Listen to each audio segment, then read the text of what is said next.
let's get to his first clip. Let's get to him on DJ Reader, or excuse me, Alim McNeill, and kind of he believes it. And he even mentioned that Terrell Williams absolutely loves Alim McNeill. And he believes, same with Terrell, that there is another step for him to take. So let's get to the clip, and we'll share our thoughts on it. Do something even bigger? I do. I think we all do. Mac has got so much ability, you know, and I think he's one of the and the way that he is built and the nimbleness and athleticism and power that he has for the way that he is, for the way that he's built is just, it's you don't see that every day. And so we still feel like there's more in there. He's really took a big step last year. We feel like there's more in there. And, you know, I know that's one of the things Terrell noticed right when he came here. Our D-line coach was like, man, this guy, you know, he said, I've always liked Alim McNeill, but I see there's more to this guy. You know, we can get more out of him. And that's a good thing. And some of that is by, you know, fundamentals and technique and just continuing to push. And, you know, but Mac is, you know, yeah, he's one of those guys. I mean, I think this can go up another step. You know, last year was a big year for him. Hey, huge. Lee McNeill, and we always talk about what to expect in a contract year, and Dan also addressed that. He's like, if you're waiting for a contract year to go off and play your best football, then we have the wrong player. So I do understand that point too. You know, if you should be giving everything you got every single season. And that's how the Lions, all the players kind of approach it. So he is spot on there. But guys, I think Alim McNeill, we always talk about it. He is a top 10 to 13 defensive tackle in the National Football League. I think you can argue top 10 with what he can do against the run and rushing the passer, which is something that I was shocked by when he was first drafted. I always figured, okay, he's going to be someone that's really good against the run. And they also took Levi in that draft. And ironically enough, and I'll bring it up because I was wrong, I thought Levi would be a better pass rusher than Alim McNeill when they first drafted the players. Because I'm like, okay, maybe Alim's the run stopper. Levi's kind of the guy who's going to get after the court.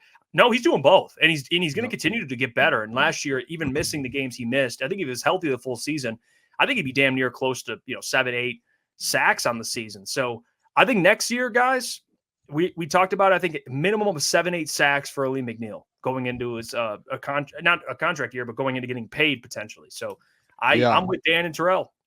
Yeah, I'm in the same boat there. I mentioned a couple of days ago you saw the Justin Matabuke kind of jump from the 2 years ago to last year with the Ravens, and it feels like there's a chance, like for Dan to say, hey, we still see another step and another ceiling, like for Alim to take that step forward. And I said it all the time, dude. Like Alim last year, felt like he was on track at one point to be a Pro Bowl defensive tackle. Just the production he was given and how dominant he was until he started getting injured, and he slowed off a little bit right before that too. So I think Alim takes a big step this year. And he mentioned as well today, he did a little press conference too with some of the beat writers. The two things that stood out to me the most from Alim is, one, they asked him about playing with DJ Reader, and I think maybe we'll get to those other comments in a minute with DJ Reader. But the one comment that stood out to me was him saying that DJ Reader, like, the fact that DJ Reader will be next to him and will be taking on double teams. And he basically said, listen, like, they're going to have to double team DJ Reader too. Because if they don't,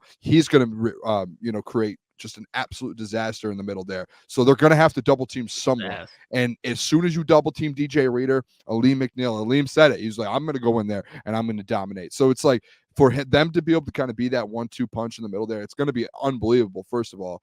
And just the second thing too, like, he knows that he needs to take that jump.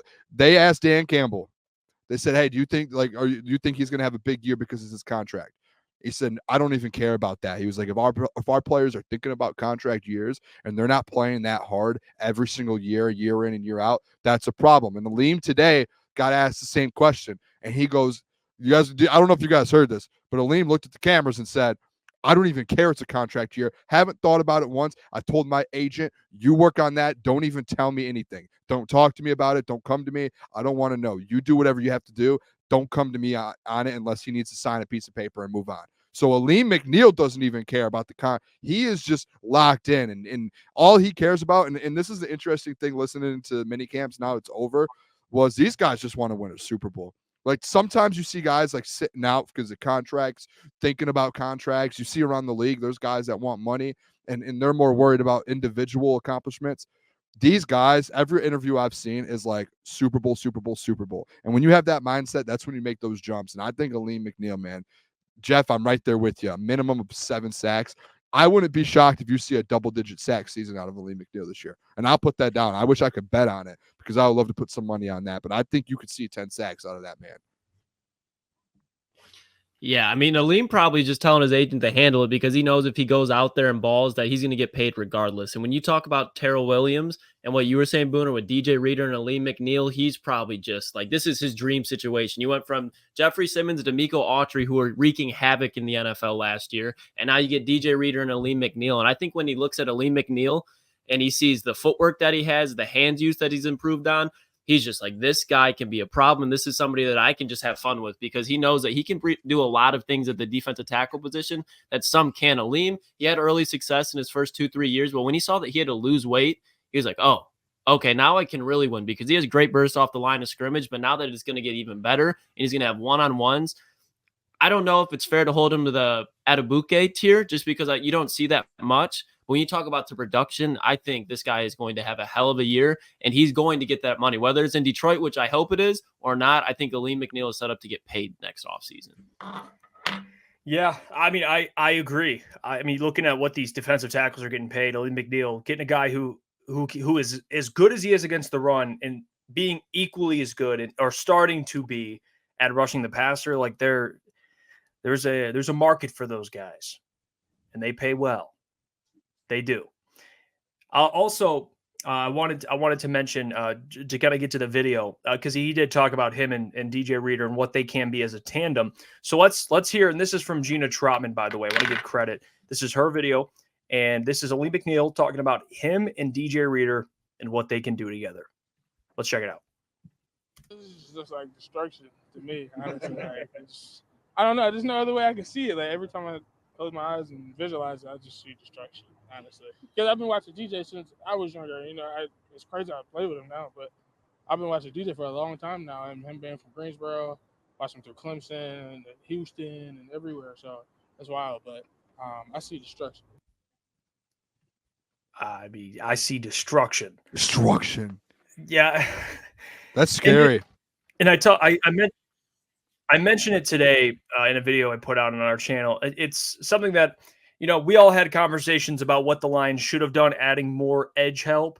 I think what we need to do is stop focusing on what they don't have, which I have to do a better job of that, and focusing on what they do have, right? And they have, you know, DJ, Alim, Aiden, and a mix of guys on the other side. And we'll see some potential guys that can maybe break out a little bit, maybe Josh Pascal, Marcus Davenport, obviously James Houston. At least on the interior, they do have 2 guys that are going to cause some problems. And DJ Reader, Dan said that he might not be ready for training camp, which I don't think is something to be concerned about because a guy like DJ, he's a veteran. So I don't see him having a hard time being acclimated at all. So even if he does show up in training camp, like I don't have really a worry in my mind about him. But he is, I think, if you had DJ Reader in that 49ers game, you know, he could have made a significant difference because of what he can do. And DJ's, by the way, DJ's a big man, but he had a lot of pressures last year too. We love pressures, right? Like DJ was pressuring the quarterback. So he's got a little bit of that upside too. And he's like 29 years old, but he can still get after the quarterback. So they, especially quarterbacks on the interior, they're going to be trying to run out of the pocket. They're going to be uncomfortable. They can't step up in the pocket when you have DJ Reader and Alim McNeill causing problems. That's I think the number one thing was last year. Who did you have? Isaiah Buggs, Benito Jones. Now you just basically replace those guys with DJ Reader to where now you leave it to where who's your backup defensive tackles? A Mekhi Wingo here and there. You know, Roderick Martin. Like, now everyone, like, to me, that interior got upgraded because you're not working with an Isaiah Buggs and a Benito Jones as that DJ Reader spot there. Like it changes like significantly. And when now that you can actually rely on that pressure, that's where I think Aiden Hutchinson ends up turning into a yard. I'm not gonna do it today, but I'm gonna do this. I'm gonna put a video out. I'm gonna do a solo video this week. I'm gonna put one out about Aiden Hutchinson, because I have a take on Aiden Hutchinson I want the people to know about, and I think it stems from having DJ Reader and Alim McNeill, and hopefully potentially just a little more help on the other side and the secondary that you have now. So you're right, Jeff. This is what I've been trying to preach for a few weeks, was like, let's stop looking at what we don't have and like, all right, what do we have in this room? And that other edge side, to me, that other edge side there with the commish, James Houston, Davenport, if some of these guys end up stepping up, hopefully, but that's upgraded from last year, and then that's all that matters. Like, all right, now we have these guys. We did upgrade from last year. All combined together, this defensive line has been upgraded, which is all we could have asked for. And yeah, maybe we wanted a little bit more, but it has been upgraded completely. Like, we've taken a step forward with this defensive line. So I do think you're going to see a lot more production. That sack total, Jeff, what was the goal? 50 plus? 10 more sacks than they had last year. What do we have last year? 41? About 40-ish. If you can get to 50, I'm not saying that's everything, but damn, it would help. You'd be We up should do there. a countdown. We should do a countdown next year. We should have like our own like little countdown. Like a sack total every week. Yeah. Add them up. Okay. Goal, get to 50.